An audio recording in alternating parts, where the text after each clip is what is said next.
welcome to the NewsX Sunday Guardian Roundtable. Well, today we are discussing a somewhat grim topic, India and China. We've seen China provoking us, we've taken it, but now I think it is time to retaliate. Retaliation has already begun being talked about in various circles and various options. One is the economic front.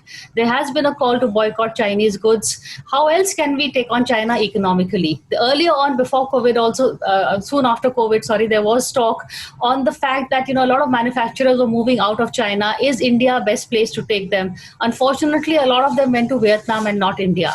So the economic front, how can India take on China? That is something we're going to be discussing on the roundtable today. Joining me is Pranjal Sharma. He's an economic analyst and an author. Dheeraj Nair, he's the director of economics and policy at Vedanta and formerly with Niti Aayog. And we have Praveen Khandelwal. He's the national general secretary with the Confederation of All India Traders Association. We're also going to be joined by M.K. Venu, founding editor of the Wire.in. Dheeraj, you've been writing a lot also on this subject. So economically, how does India counter China?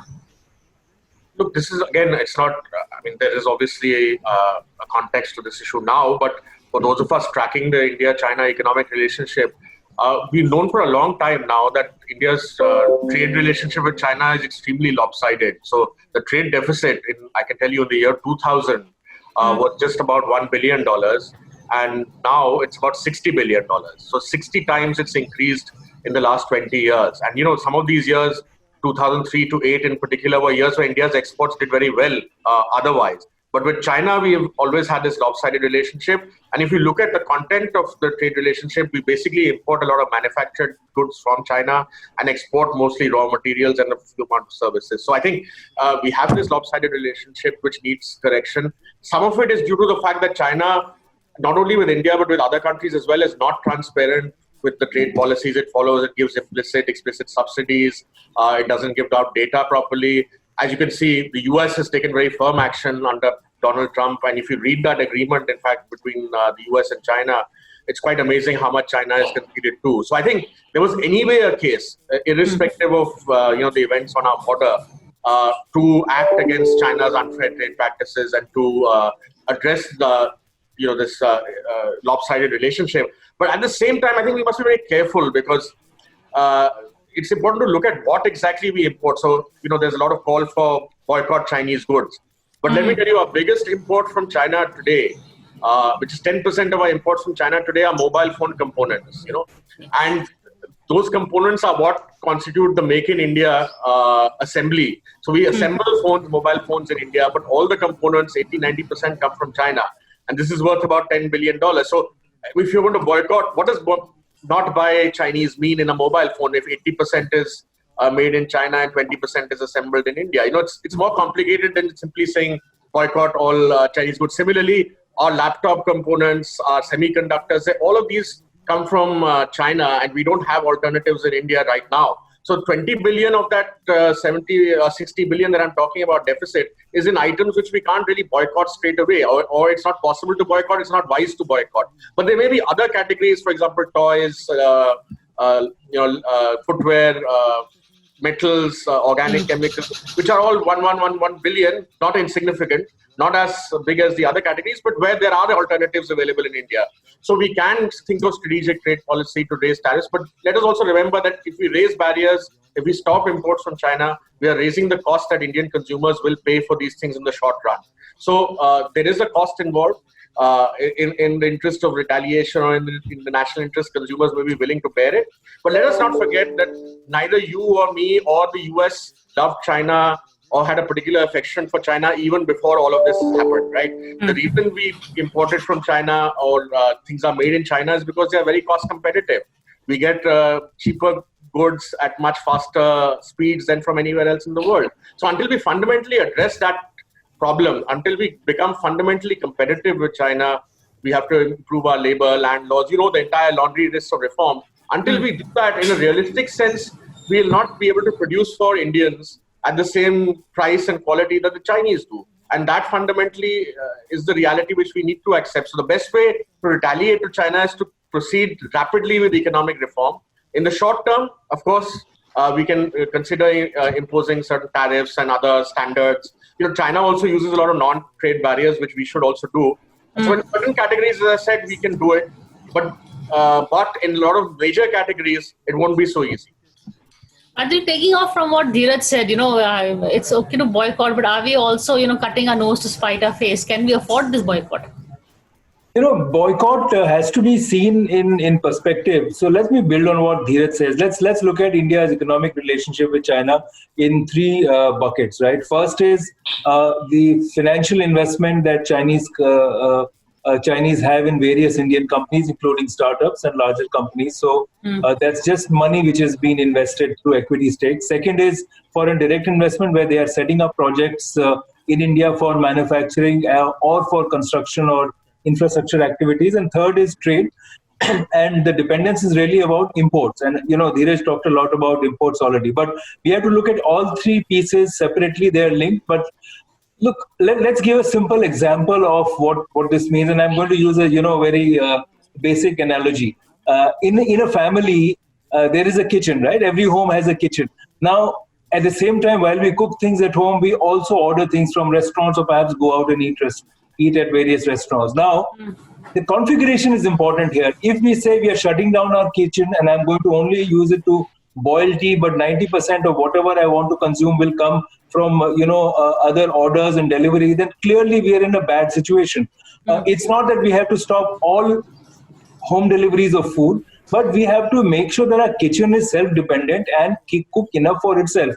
In any case, it's healthy to have home-cooked food, right? So the point is that should we now make this effort to ensure that whatever we get from China is reduced. So I don't think this is going to happen immediately, Priya. It took years for us to reach the situation where more than 80% of pharmaceutical ingredients are sourced from China. It took us years for a situation where all the telecom equipment and components are imported from China. Good thing is we have the manufacturing and assembling facilities, but now we have to start taking steps so that in critical areas, we will say that we will not be dependent on China for more than perhaps 20 to 30% of the imports.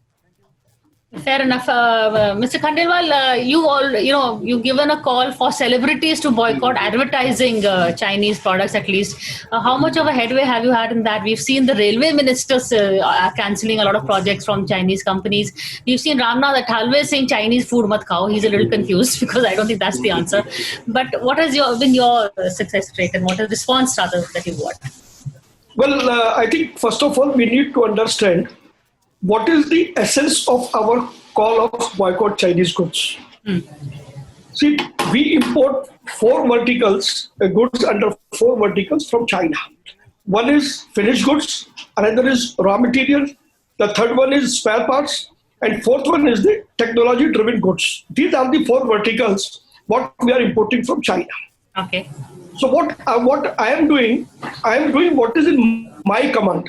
As a first phase of our boycott Chinese products, there are more than 3,000 products which belongs to toys, furnishing, fabric, then footwear, then clothes, ready-made garments, so far so on, and all and as Pranjal mentioned, kitchen wares, kitchen utensils, and all that. So the 7 crore traders conducting business in India, they have full command on these 3,000 products. And these 3,000 products import from China constitute around 15% of the total import from China. So we have divided our call for Chinese boycott into 4 phases. The first phase will last long till December 2021. Where we have set the target to make optimum use of Indian products, and for all these 3,000 products, Indian products are very much available in the country. Today, I am not talking about the components. Today, I am not talking about the mobile phones, not the electronics. I am not talking about all these things because I know it is at this point of time. It is very difficult to boycott these products unless and until we have the alternate product. Right. So so our strategy is let us concentrate first on the finished products, which we can replace easily. And in the meantime, we are talking to the government to provide the necessary facilities under local and vocal and Atmanirbhar India or Make in India, whatever it is, to all our small industries, to equip them with better technology, with better products, and to some way extend some kind of subsidy to them to become them competitive at global level. Especially with Chinese cost cutting, yes. That is just a minute. That is point number one. Quickly the point number two is that there is a myth circulated by China in 2000 that Chinese products are cheaply available, and unfortunately or fortunately, we grabbed that myth. Now in India, everybody thinks that Chinese products are cheaper products. They are cheaper products, but the products which are being exported from China to India are based on use and throw policy, number one, and no Chinese product carry any guarantee. Quality is bad. Our Indian products are better than Chinese products, and they carry a guarantee. So now there is a behavioral change in the mind of consumer. Now consumer wants to have that product which gives a guarantee. So that is my take, and this is the basic fundamental idea of our campaign, which will last long. The first phase will last long till December 2021. Okay, thank you. So Dheeraj, there seems to be a short-term approach and a long-term approach, as you had also articulated. So your reaction to what the others have said?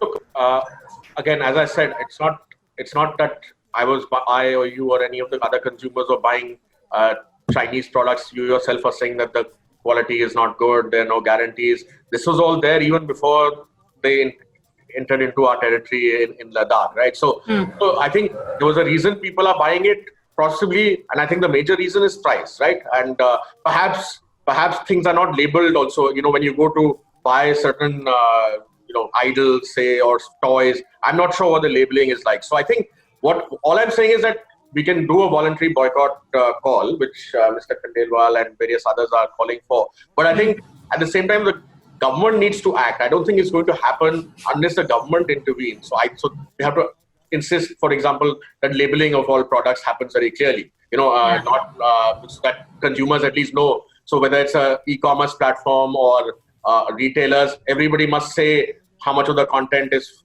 made in which country. This is actually standard practice in much of the world. In India, we don't do it. I don't know why, but you should know where the product is made, where the majority components are made, so that consumers have a choice. And then those who want to boycott should be free to boycott. And secondly, I think the government will have to come and intervene in form of tariffs or safeguards or some other standards. For example, if the quality is not good, which we know it is not for a lot of products, the government must use standards. The Bureau of Industrial Standards in India is quite a moribund body. It needs to be revitalized. So there are certain things the government needs to do to enable this. And I'm glad Mr. Khandelwal is accepting that we have to do this in phases, and we should not target the electronics and so on where we don't have an option. Let's start with where we have options and where there are possibilities to switch the thing. And at the same time, government must also support in terms of what they're already doing, ease of doing business and so on, so that Indian companies can become more competitive and eventually beat the Chinese. What I want eventually is that Indian manufacturers should be able to beat the Chinese, not just in India, but across the world. That should be our ambition, that we want to be replacing the Chinese as the global manufacturers. I think that will be the ultimate victory for us. And in this end, Pranjal, what would be the biggest competition from Vietnam? Because they've taken most of the manufacturing out of China, which we thought would come to us, has gone there. So where would we see the competition in this area? So there are 2 points to this, Priya. Yes, the companies and countries which want to disengage from China will also not completely disengage. So, what I was referring to earlier is that we need a basket of options. We cannot have over-dependence on any one country. Yes, we should continue to import a little bit wherever China is competitive. Let's do it. But China is also so opaque that you can't tell whether they are heavily subsidizing a component, because this is the classic market strategy to underprice it to a level that the receiving market is completely destroyed, and then you control the prices, and then you have undue influence. Now, companies which are leaving China will go to Vietnam. They would love to have an option in India, and I can tell you that even in January, when I was participating in Davos, I heard conversations where you remember those days in January as well. The US-China trade war had started, and it was already serious sanctions were being placed. Even then, American companies, and I spoke to some CEOs, said that they would love to see India as an option to China and option to Vietnam. So typically, if a company wants to, for example, invest 100 rupees or $100, it would like to put $10 in 10 different countries, right? Instead of putting $50 in one country and then be completely dependent on them. So they are looking at China. I won't call it a competition with Vietnam. What I would say is that give equally good options to companies. They would be happy to see if I can invest in Vietnam as well as India. It's not going to be either and or. Look, let's look at Taiwan, for example. So, Taiwan has a great, it's a very strong competitor to China in terms of electronic components. Why can't India, in the interim, for example, allow Taiwan and give them a great deal that they can't refuse and say, set up your manufacturing units right over here? Within a year or two, our dependence on China goes apart from encouraging our own. So, there are various steps that India can take right away to ensure that our dependence on China reduces. It's going to take a while, but let's take the first steps right now. And the point on standards is absolutely critical. What Dheeraj refers to. Most of the imports that we get from China does not meet our standards. While the exports from India to China is subjected to Chinese standards, and therefore our exports have not grown to China. So there's no reason why we cannot put our own standards in place to stop and curb at least all these cheap imports which are hurting our own domestic manufacturers. Priya, just one point very quickly. I just want to break in. When we're talking about imports from China, it's not only Chinese companies. It's a whole lot of American companies, so the Nikes of the world, the Reeboks of the world, there are a whole lot of Korean companies, the Samsungs. A lot of international companies make their goods in China and then sell them to India. So it's not only Chinese companies, but American companies, Japanese companies, Korean companies, which are all making in China, including Indian companies, also making in China and then selling in India. So when we're talking about buying, if you're talking about the medium term, it's about attracting these people at least, even if we don't want Chinese investment, it's about attracting the other foreign investors to come to India. Or, and I don't mind, if we, for electronics and so on, if we explore alternate countries, whether it's Taiwan or Vietnam or wherever else, we need to have alternate import supply as well. So even if you're dependent on imports, let's not be dependent on only one country. That's a very good point. Let's not be dependent only on the Chinese. Praveenji, back to you. What you said has raised a big debate on especially the quality of goods, as you said. What are the goods you're saying that we can say that India can make, immediately? What should we boycott? No, we are already making those goods. What perhaps you might have gone through the list which we have released, which carries around 3,000 products. We have identified those products which are already manufactured in India. Just what we need to just focus on those products and use the unutilized capacity of the small manufacturers or big manufacturers. And I fully agree with my other panelists that government has to come in. If really we want to get rid from one country, I'm not telling particularly about China. And here I have to admit very honestly that in last 20 years, government, traders, and the industries, we were sitting in a comfort zone. So, Priya, I think there's an important question that, in fact, even Praveen should look at. One issue is also there's a problem amongst Indian importers also. Look, I know people in the family and friends who these importers also go to China asking for ridiculous per unit prices, and they also are benefiting from the fact that they can import things from bulk, and they are to some extent also responsible for skewing the market. They can. So I think there needs to be some kind of sense of responsibility where everybody realizes that just importing cheap items in bulk is not going to be the future of the country. So Praveenji, I thought I should put this also thought to you that some of the Indian importing class also should take some of the responsibilities. We have to rise to the occasion, and we need to understand that now the situation is completely changed, and I can tell you because I being a retailer also, I am from January this year when COVID broke out in China. There is a gradual shift in the purchasing behavior of a customer also. So even if it is importer or trader or retailer or anybody else, everybody has to be responsive now. And you can't escape your responsibility. Therefore, there will be a diagonal change in the business atmosphere, and on the basis of that, we are 100% satisfied that the part for which we have called for boycott Chinese goods, we are going to meet it very seriously. Okay. Dheeraj, you wanted to comment? Yeah, I wanted to say this is an underlying political economy which both Pranjal and Praveen have referred to, and that is that the importer lobby or the interests of importers in India has been very, very strong in the last 2 or 3 decades. So I think when policy is formed or when government listens to people, it's a balance of various interest groups. And I think the importers have been a very strong voice and sometimes louder and more influential than the Make in India or the manufacturer's voice. I think this also is a good moment, and I hope Praveenji and others will play a big role in this. That policy should be more oriented towards those who are making in India rather than those who are importing from outside. Absolutely. But speaking of mobiles and China, Pranjal, what about 5G? We've seen the politics of that play out well before COVID. Where do you see that going? So that's absolutely critical. Look, 5G and Huawei is a suspect organization across the world. You know that the daughter of the founder of Huawei was expelled from Canada. America is now also very concerned. UK is extremely concerned, and so should India be, because this is a company which is tied to the People's Liberation Army. Now, most companies in China have links to the army. In fact, there is also a lot of speculation that Jack Ma, who is the founder of Alibaba Group, which has immense investments in India, not just financial, but at UC Browser, for example, is questioned about the way they're using and spying on India. Now, I think we have to look at these issues very, very seriously. You cannot allow Chinese companies to come into this sector at all.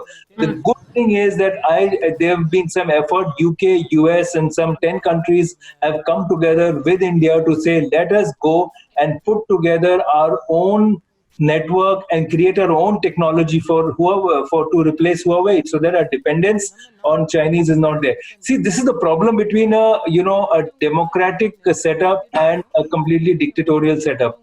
In US and in India, US is itself challenging its own technology companies, saying that you are not transparent enough, you're hurting the market.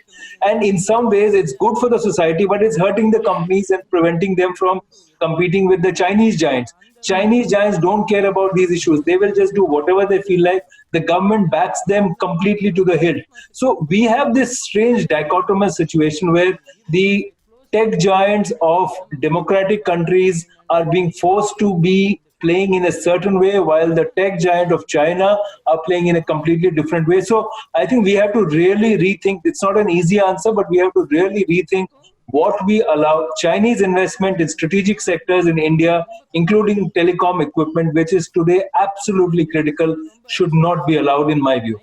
Dheeraj, your take on 5G and what Pranjal just said?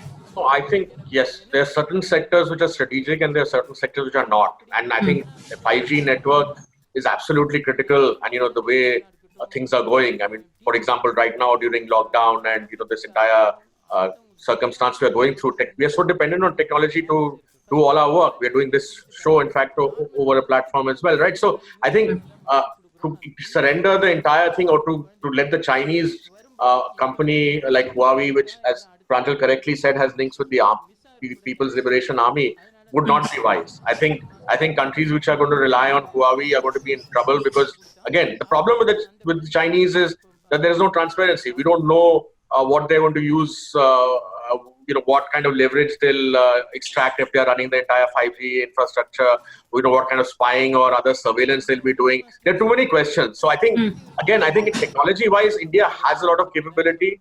If necessary, as Pranjal said, we should have an alliance. Let 4, 5, 6 countries, including the US, Australia, Japan, whichever countries are interested, come together and develop an alternative, cost-efficient 5G setup. I mean, I don't think this is something which is impossible, and I think it's something which should be done. It's not worth compromise. There's certain things which are just not worth compromising on. I think this is one of them.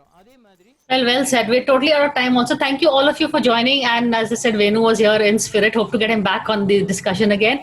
But this is a good time, really. We've got the slogan of Atmanirbhar. We've got also, a crisis on our hands. So this is the right time, really, to try and, get an opportunity out of a crisis, as they say, and actually step in and not allow China to, override us, at least on economic issues, national issues, and all issues, really. So time for all of us to come together. Mr. Khandelwal has already given the call, and I think all of us seem to support on that one. I think all of us in various sectors need to come together. Thank you for this, and thank you for taking part in this discussion, and also for watching this show.